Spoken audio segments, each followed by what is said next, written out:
The savanna ignited as the sun crested the horizon. Golden light flooded the plains, turning the tall grass into a sea of flickering amber. Beneath the gnarled branches of an acacia, the shadows retreated. A movement broke the stillness. From the deep shade, the giant turtle emerged. She moved with a heavy, deliberate rhythm, each step compressing the dry earth. Her shell was a landscape of its own, weathered and mapped by decades of travel. Dust rose in small puffs with every footfall. She did not look left or right. Her gaze was locked onto the horizon, toward the distant, unseen ribbon of the river. Small birds descended, fluttering briefly against the hard dome of her back before taking flight again. She ignored them, focused entirely on the miles ahead. The heat began to climb, shimmering off the ground, but she maintained her steady, unyielding pace. She was a relic of a slower time, carrying the weight of her history across the vast, open expanse. Every movement was calculated, every shift of her limbs a testament to survival. The journey had begun, and she would not stop until the water met her reach. A short distance away, the shade of a sprawling acacia offered a temporary refuge. 2 male lions and 3 lionesses lay in the tall grass, their breathing deep and rhythmic after a long, fruitless night of stalking. One male lifted his heavy head, his golden eyes narrowing as they caught a rhythmic, grinding sound against the dry earth. He stood, his muscles bunching and releasing with fluid power. He watched the massive, slow shape moving through the plains. The rest of the pride followed his gaze. They rose in unison, their bodies low to the ground, blending into the swaying stalks. They moved with a predatory grace that contrasted sharply with the turtle's plodding weight. They fanned out, silent and lethal, creating a wide arc that cut off any retreat toward the horizon. The turtle continued, unaware of the tightening circle. The lions accelerated, closing the distance with silent, calculated strides. They stopped 30 paces away, their bodies coiled, watching the slow, lumbering target. The silence between them grew heavy, charged with the sudden, sharp tension of a hunt. They were ready to test the strength of the strange, slow traveler. The lead lioness launched herself first, a blur of tawny power. She slammed into the side of the traveler with enough force to topple a calf. The turtle did not stumble. She stopped abruptly beside a dry, thorny bush and withdrew. Her head vanished, her thick, scaly limbs pulled inside the shell with a grinding sound of bone on stone. The lioness landed, teeth clashing against the surface, her claws skittering uselessly over the ancient, weathered dome. A male joined the fray, swiping at the base with heavy, blunt-tipped paws.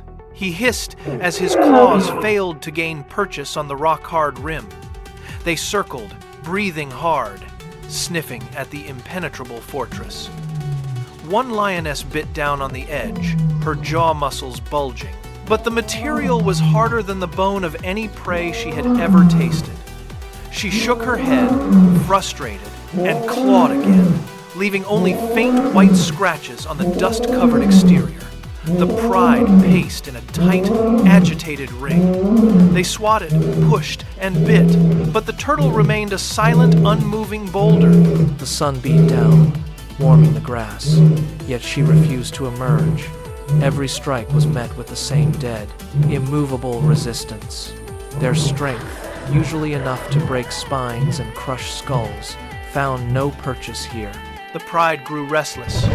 Pacing in the dust, they exchanged glances, their ears flattened against their skulls. A lioness approached the shell, nudging it with her snout before digging her shoulder deep into the side. She pushed. The others followed, bracing their weight against the titan. Muscles bunched under their skin as they applied every ounce of their collective power. They grunted, straining to leverage the heavy mass off the ground. The shell did not tilt. It stayed rooted to the earth as if it were part of the landscape itself. Suddenly, the ground beneath them gave way. A patch of loose, dry silt shifted under the sudden pressure. The shell slid forward, gaining a few inches of distance. The lions, committed to the push, stumbled forward, colliding with one another in a heap of tangled limbs and flying dust. They scrambled to regain their balance, snarling in confusion. The turtle did not emerge, but the brief, involuntary movement had dragged her past the thorny bush. She was now positioned on a slight decline, closer to the distant, unseen river. The predators sensed the shift. They circled again, heads low, tracking the new position. Their frustration deepened, yet they did not abandon the effort. They believed that if they could only find the right angle, the fortress would finally yield. A lioness with scarred ears paused, her gaze locking onto a subtle dip in the landscape. She let out a low, guttural signal. The pride understood.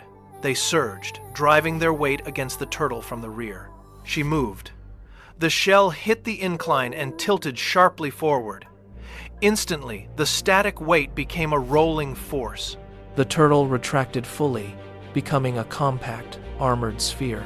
She gathered speed, bouncing over rocks and tearing through the dry grass. It was a terrifying transformation. The slowest creature on the savanna was now a boulder of bone and scale, plummeting downhill with lethal momentum. The lions scrambled to clear the path, their paws kicking up a blinding curtain of dust. One male jumped just in time, his tail narrowly missing the jagged edge of the passing shell. Another lioness lunged, claws extended to catch the curve, but the sheer velocity threw her off. She tumbled into the scrub, rolling through the dirt as the traveler hammered into the valley floor.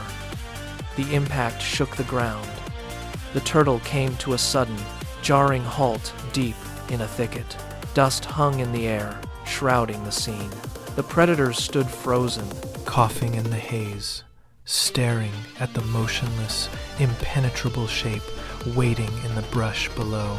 The descent ended, but the terrain refused to stay firm. As the turtle crossed the final stretch of flat land, the dry earth vanished, replaced by a dark, glistening expanse of thick sludge. This was the riverbank, a zone of shifting sediment and deep, waterlogged soil. The turtle slowed, her heavy limbs pushing through the viscous mud with a rhythmic, steady resistance. Behind her, the lions emerged from the dust, their breathing ragged. They saw the change in the ground, and their strategy shifted instantly. They no longer tried to flip the shell. They moved to herd. They fanned out, their bodies creating a wall of muscle that forced the turtle toward the center of the bank, where the mud looked darkest and deepest. They wanted her trapped. They wanted her weight to sink her into the mire, turning her own mass into an anchor. The lions paced with renewed intensity, snapping at the air and digging their paws into the bank to cut off any escape toward higher ground. The turtle moved forward, seemingly oblivious to the trap. She steered straight into the heart of the sludge, while the 5 predators closed in from the flanks, ready to watch the earth swallow their prey whole. The trap was set, but the terrain had a different design. As the turtle reached the deepest section of the bank, she did not sink.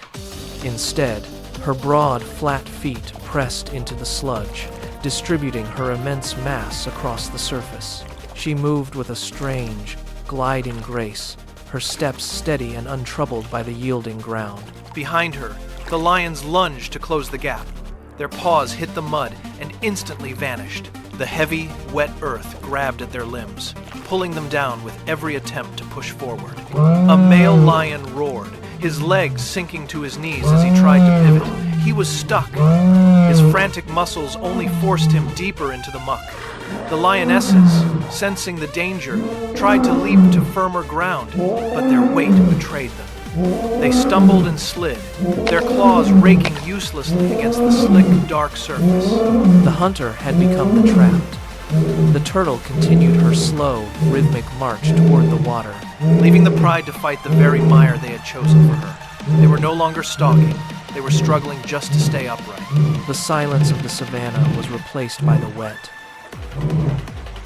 rhythmic slapping of the turtle's feet and the panicked, heavy panting of the lions as they watched their prey slip further away.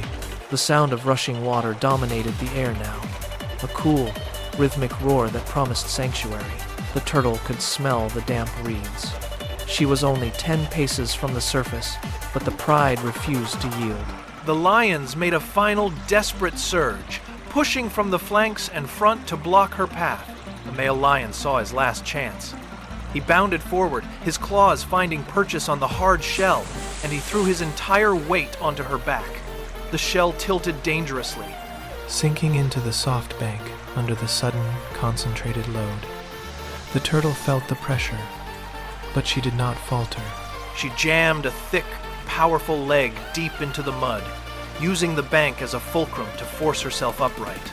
She accelerated, her heavy body shaking the earth as she drove toward the water. The male lion clung on for a heartbeat longer, his eyes wide, before he leaped away at the very last second. He hit the mud, sliding backward, as the turtle reached the edge. With a final, explosive kick of her rear limbs, she tipped forward. She plunged into the river with a massive, cooling splash that sprayed mud and water high into the air, vanishing beneath the surface in a swirl of white foam. Beneath the surface, the world turned cool and silent. The turtle shed her heavy, lumbering gait, finding an effortless buoyancy in the current.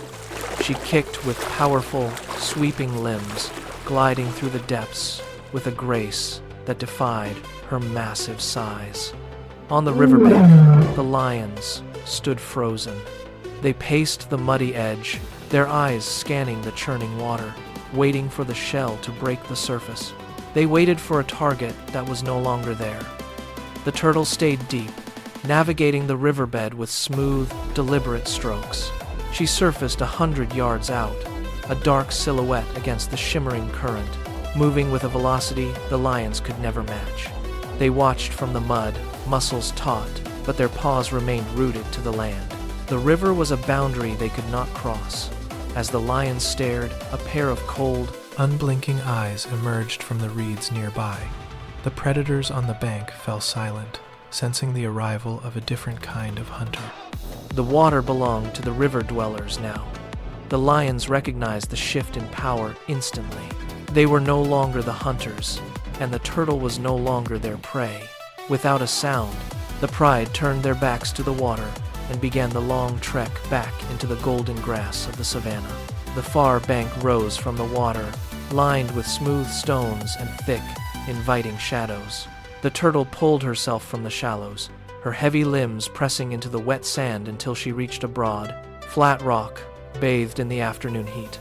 She settled there, the sun drying the river mud on her shell into a fine, pale crust. The silence returned to the plains, broken only by the gentle lap of the current. High above, the small birds that had shadowed her journey circled twice before descending. They landed on the peaks of her shell, pecking at the debris left by the river, signaling that the danger had fully passed. Across the water, the lions were mere specks against the horizon, their forms shrinking as they retreated into the swaying grass of the savanna. The turtle remained motionless, her head resting against the stone, eyes watching the river flow by. She had navigated the plains and the current, surviving the predators through steady persistence. The heat of the day softened, and the tension of the long journey drained away.